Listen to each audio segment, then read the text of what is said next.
બાપુ, પરિવારને ત્યાં સાંત્વના માટે શ્રદ્ધાંજલિ માટે પહોંચ્યા છો, શું કહેશો?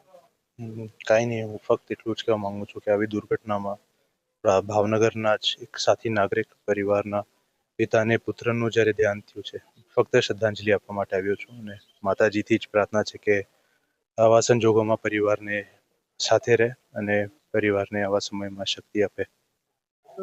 પરિવારજન સાથે પણ વાત થઈ હશે, એમના માહોલ વિશે પણ ત્યાંના જણાવ્યું છે.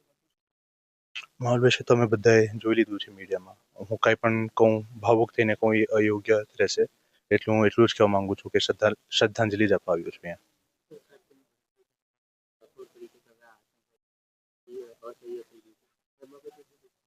હું સામાન્ય નાગરિક છું, જેમ મેં કીધું, ભાવનાઓ આપની મારી ભાવુક થઈને અહીંયા હું કાંઈ કહી દઉં યોગ્ય ન કહેવાય, એટલે ફક્ત શ્રદ્ધાંજલિ જ આપવા આવ્યો છું.